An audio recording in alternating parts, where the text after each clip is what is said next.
Čau! Tu klausies podcastu 100 dienas domē, kur jaunieši satiekas ar Jelgavas novada deputātiem. Ir pagājušas 100 dienas, kopš viņi sāka darbu domē, un mēs gribam saprast, ko šajā laikā ir izdevies paveikt un kādi viņi ir kā cilvēki ārpus politikas. Šis ir mūsu mēģinājums parunāt godīgi un bez kaklasaitas. Šodien ciemos pie mums studijā ir Anna Vagale. Sveika! Sveika! Nu, kādas šodien sajūtas ir mazliet uztraukumiņš?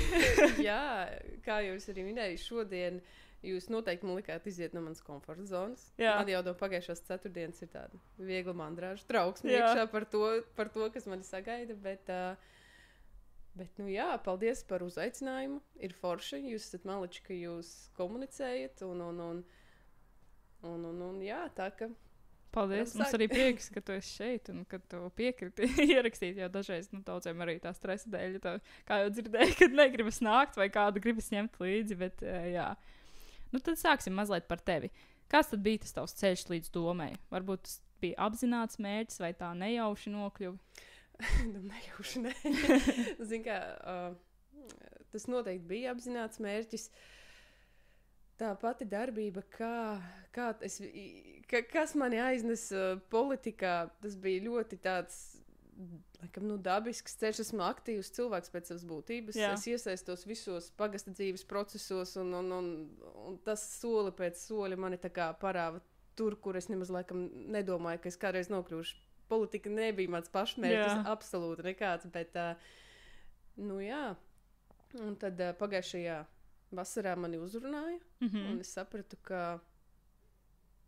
Es zināju, ka... Es nejūtos, ka es esmu gatava iet, bet es sapratu, ka tie ir 4 gadi, un ja ne tagad, tad... es nezinu, kad. Man šis periods viss bija ļoti izaicinošs. Es esmu mamma 2 pirmskolas vecuma bērniem. Tā, kad šajā visā priekšvēlēšana periodā, aģitācija periodā, es piedzimdēju bērniņu, man mājās ir 10 mēnešu jauna mazulīte. Un tā, ka tas viss ir ļoti izaicinošs periods. Ne tik viens, cik tā ir kaut kāda jauna vide, kurā es esmu nokļuvusi, bet tāds tīri maisaimniecības menedžments. Jā. Mani kā mammas izaicinājumi un vispār, teiksim, jauns periods manā dzīvē, kurš noteikti ir izaicinājumi pilns, bet, man patīk. Jā. Tā ka Var strādāt, darboties. Jo mēs iesākām te par to sabalansēšanu starp darbu, starp pašu dzīvi, privāto. Kā tu pavadi brīvdienas? Kas ir tas, kad, kā tu pilnībā atslēdzies no sava darba? Ja tev vispār tas iznāk. Es tikko gribēju teikt, sabalansēšanu, lūdzu pasakiet, kā to izdarīt. Jo es nezinu, ja ir kādi ieteikumi kādam, tad uzklausīšu. Šobrīd viss ir tādā pašplūsmā un... jā, es mēģinu vienkārši tikt līdzi notikumu gaitai, kur kaut kā akūtāka situācija tur es pieslēdzos, ja mājās kaut kas, vai arī, kad ir kaut kādas sapulces vai tikšanās viena pēc otru, tad es, tā kā pārslēdzos, tur ļoti palīdz vecāki. Tas ir laikam tas, kādēļ vispār šis viss ir iespējams, jo, ja nebūtu tāda atbalsta no tuvajiem, tad, nē. Un arī vīrs iesaistās šobrīd, vīrs maz vēl staigā ārā, kamēr mēs ierakstam. Tā ka... Tad vēl nav īstas, tad diezgan grūti atrast to balansu šobrīd. Bet man liekas, tas arī ir saprotami. Tik ātri viss mainās un arī tā domas dzīve, par cik es esmu dzirdējis, nav tā vieglākā, ka tur nav tā, kā saka, čiliņā nenotiek nekas. Zin kā, tiem, kuri to jau visu ir pieredzējuši, viņiem noteikti tās pieredzes savādākas šobrīd. Jā. Man un arī es klausījos Daņa Krūmiņa podcastu, es piekrītu arī viņam, man saslēdzās arī viņa sajūtas, kad ir tik daudz, kur tev ir jāiebrauc tā tēma, tā kā vispār kā viss notiek, kā organizatoriski notiek, tā kā šis viss darbs tiek plānots, darīts, un tas ir tas pirmais, ar ko vispār bija izaicinājums saskarties un pielāgoties. Jā. Un varbūt ir kaut kas tāds, ko tu dari, lai saglabātu savu iekšējo mieru, varbūt vienkārši laiks ar sevi vai laiks mājās neko nedarot. Jā, tad atbildot šo jautājumu, es nedaudz laikam atgriezīšos tajā sākumā, droši. Es pēc savas izglītības esmu fizioterapeits. Okay. Tā, kad kustība ir tas, ko es daru, un arī tas, kas man palīdz nedaudz atslēgt savu prātu, smadzenes no kaut kā viena, tā ir kustība viennozīmīgi, lai neizdegtu, lai savās domās sevi nenokurinātu, man vajag kustēties. Jā, tas ir tas, kas palīdz man atslābināties un arī funkcionāli darboties. Jā, tas ir super īstenībā. Man liekas, arī mums kā jauniešiem, vismaz par cik es pajautāju, tad vienmēr ir tā kā kustība vai aiziet vienkārši pastaigāt, ir kaut kas tas, kas palīdz reāli atslēgties, jo arī, piemēram, tavā gadījumā darbs, mūsu gadījumā visu laiku mācības, tad arī liekas, visas neko vairs nesaprotu, es eju staigāt un izveidināt galvu. Jā, jo nav jau nepieciešams izdomāt kaut kādu super vingrinājumu kompleksu treniņu vai tagad, kā es tur iešu uz zāles svarus cilāšu. Pietiek, ka pastaigi, tas ir jau treniņš, ja tu tādā ātrā solītī izskrien savu aplī, un sirsniņa ātrāk pakustās, super, tev jau tā kā visi procesi palaižās, visi fizioloģiskie, un tas ir treniņš, tas ir ļoti vērtīgi gan savai galvai domā izveidināt, visu, kas tur ir sakrājies, un arī organismam, lai atslābinātos. Un ja mēs runājam arī par to domas darbu, varbūt ir kāds kolēģis, kurš tev īpaši iedvesmo, vai no kura tu šobrīd iespējams mācies? Es teikšu, man ir laikam paveicies, ka mums komandā, teiksim, mana politiskā spēka pārstāvjiem ir pieredzējuši kolēģi. Jā. Tā kā, protams, ka viņi atbalsta, bet īstenībā es vēlētos laikam uzsvērt to kopējo komandas darbu, jo, teiksim tā, arī sadarbībā ar pārējiem politiskajiem spēkiem ir riktīgi forša sadarbība, un visi ir gatavi dalīties, atbalstīt, palīdzēt, un, es nezinu, mums ir ļoti daudz foršu kolēģi gan no izglītības jomas, gan no uzņēmējdarbības. Tā kā tas informācijas un pieredzes apjoms, ar kuru jau es esmu saskārusies, tas ir ļoti, ļoti vērtīgi. Jā, tad ir diezgan tā iedvesmojoši strādāt tādā vidē. Jā, visi cilvēki ir ļoti atbalstoši. Tas ir ļoti forši. Labi. Jā, man liekas, arī tā stipra un veiksmīga komanda arī noteikti ir viena no lietām, kas tā kā motivē tevi strādāt arī un turpināt vai paveikt tos konkrētos dienas uzdevumus un sasniegt kaut kādu mērķi, jo ja visiem ir tāds mērķis, tad kāpēc lai to arī nedarītu un nestrādāt?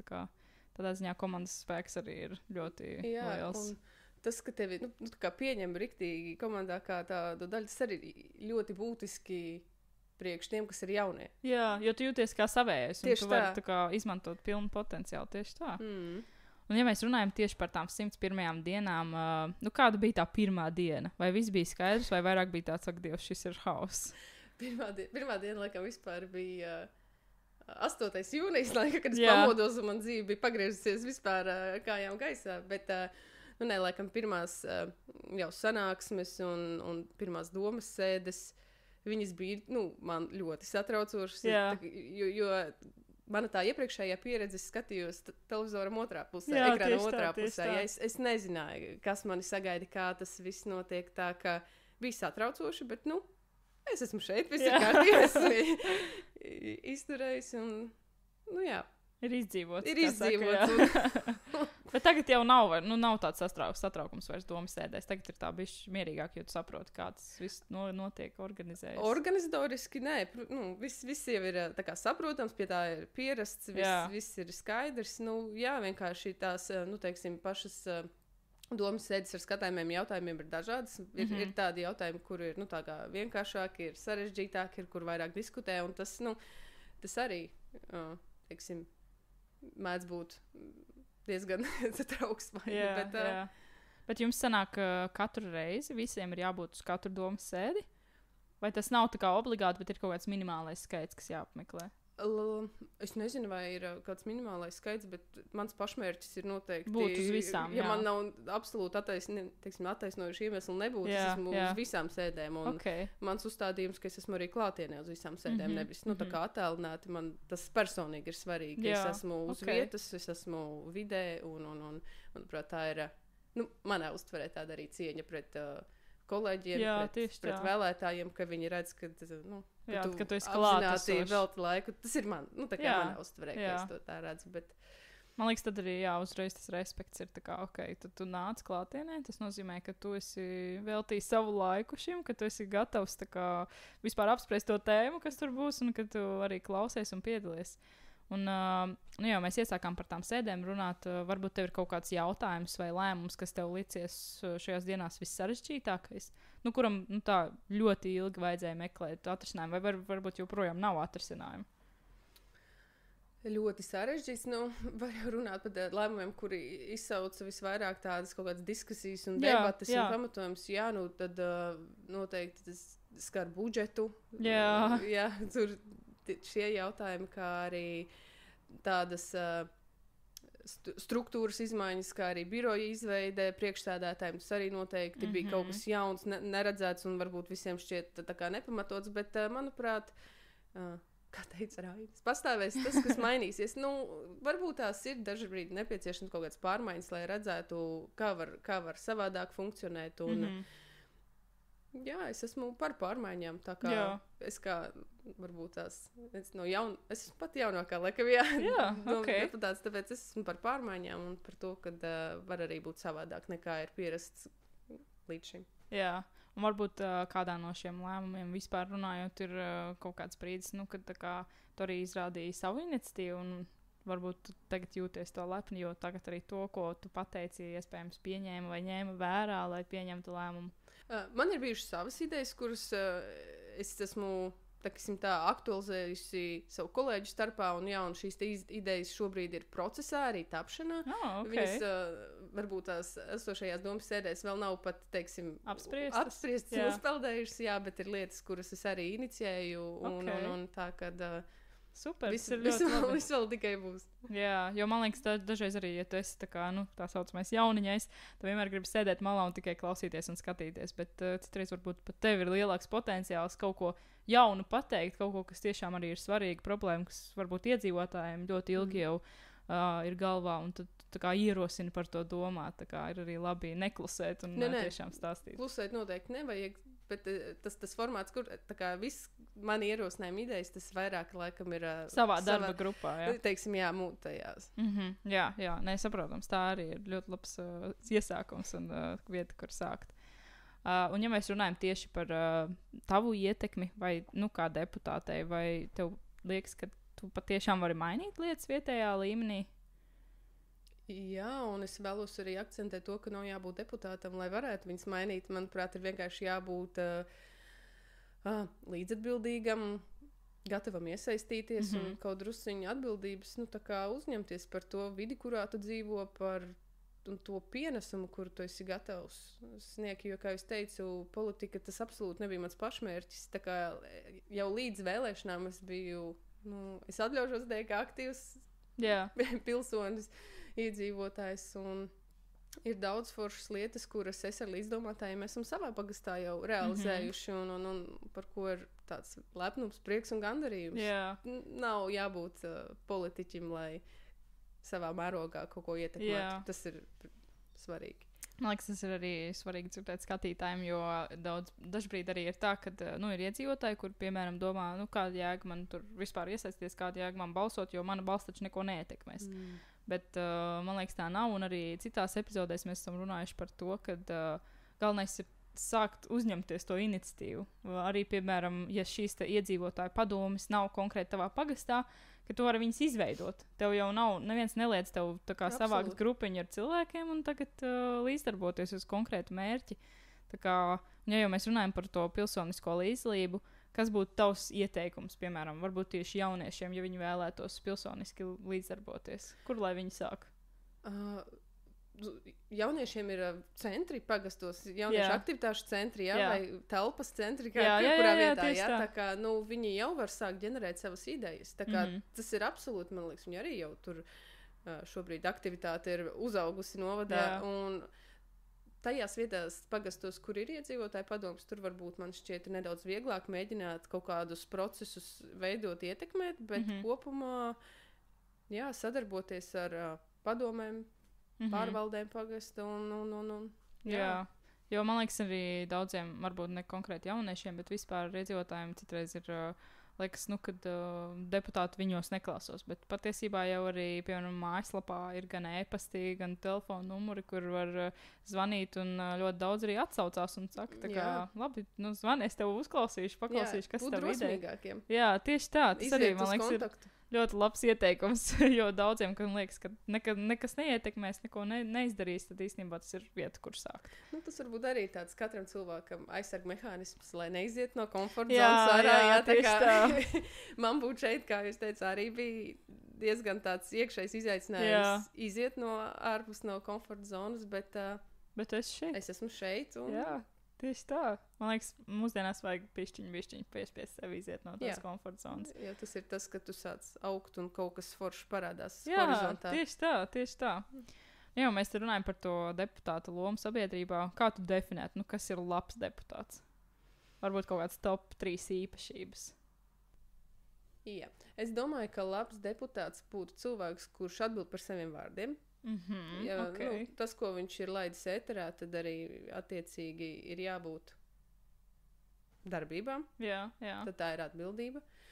Otra lieta ir komunikācija.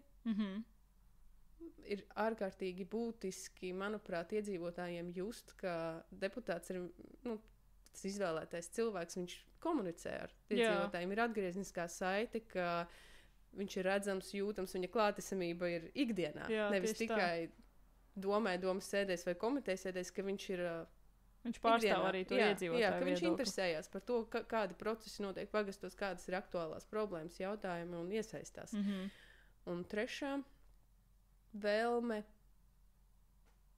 mainīt. Manuprāt, ir jābūt tādam dzinulim, kaut kādai motivācijai un enerģijai. Es zinu, ka ar gadiem noteikti arī citās profesijās ir grūti noturēt šo te dzirkstelīt iekšā, bet tam ir jābūt. Tam ir jābūt nesamierināties ar kaut ko, kas ir, un tiekties pēc kaut kā vairāk. Arī tā kā vēlme vērst uz attīstību. Jā, tieši tā. Jā. Tā kā tāds cīņas par dzirkstelīt iekšējā. Tas arī, man liekas, savā ziņā motivē un veicina labākus panākumus īstenībā, ja mēs par to padomājam. Jo, ja tu nāc uz darbu un tev liekas, es vispār šo negribu darīt, tad tie rezultāti arī ir tādi, kādi ir. Varbūt netik kvalitatīvi. Un kā tev liekas, kādu lomu šajā darbā vispār spēlē cilvēcība un empātija? Jo, man liekas, strādājot politikā, dažreiz tu aizmirsti par saviem līdzcilvēkiem un domā tikai par to vienu mērķi, kas tev ir, un tad tāda iznāk tā, kā iznāk. Cilvēcība un empātija, tā kā tu biji to domājusi saistībā ar savu personisko dzīvi vai... Tieši ar darbu domē. Ar darbu domē. Ar politisko dzīvi. Es varu tikai teikt par to pieredzi, kas man ir šobrīd bijusi. Jā. Un es nezinu, es akcentēšu vēlreiz, mums ir forša komanda, visi ir draudzīgi, atbalstoši, empātiski, saprotoši, tāpēc... Nav kur piesieties. Man nav ko komentēt, kā būtu savādāk. Jā, Tas ir labi, jo dažreiz man liekas... kā jau es minēju iepriekš, kad šī cilvēcība un empātija aizmirstās tādā darba vidē, bet, lai gan, darbā mēs jau arī visi esam cilvēki. Absolūti. Katram ir savas privātās dzīves, katram ir šīs savas problēmas, un tad dažreiz vajag, ja kādam ir tā sliktā diena, vai nav spējis lemt konkrēti par kaut ko, tad iedot to laiku, varbūt bišķiņi apdomāties un saprast, ka mēs katrs esam cilvēks. Absolūti. Lai arī kādu lomu tev darbs būtu, visi ir tikai vienīgi cilvēki. Tieši tā.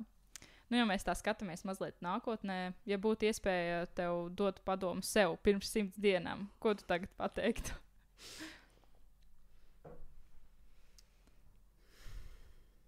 Es varbūt apdomātu plānu, kā sadalīt savu laiku vairāk starp ģimeni un darbiem. Tas ir tiešām tāds baigais menedžments, kur man būtu vēl pie kā piestrādāt. Jo es, kā jau teicu, man ir divi mazie mājās un mamma, kura ir visu laiku kaut kādā vienā skrejienā vai domās kaut kur absolūti citur, tas ilgtermiņā nav forši. Tāpēc tas ir ļoti liels izaicinājums, bet ar labu plānošanu es ticu, ka to var uzlabot. Jā. Un ja mēs skatāmies uz priekšu nākamajām 100 dienām, kas ir varbūt tavas tādas cerības vai vēlmes, kas būs mainījies vai paliks tāpat? Jā, redz, kā tās pirmās 100 dienas, pa lielam, bija tā, ka tā puzle veidojās. Tas rāmis par to, kā viss notiek, kā organizējās, viņš jau ir tā salicies.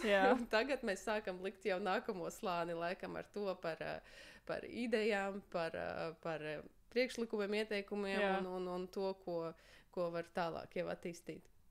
Tad tā ambiciozi jāskatās arī uz priekšsienām, lai nav tā, ka, lai tā puzle tiek pabeigta arī. Jā. Tā, lai pēc 4 gadiem es varētu atkal atnākt pie jums uz podcastu, un tad pastāstīt, kas tad ir tas, ar ko tu lepojies. Jo šobrīd šobrīd vēl viss tikai notiek. Tieši tāpēc, tā. Visi ir procesā. Visi ir procesā. Un kāda būtu tā lieta, ko tu noteikti gribētu paveikt līdz to 4 gadu beigām? Varbūt kaut kāds konkrēts tāds lēmums, kas tā kā nav vēl bijis, varbūt gluži apskatīts vai tiek apskatīts, bet nevirzas uz priekšu.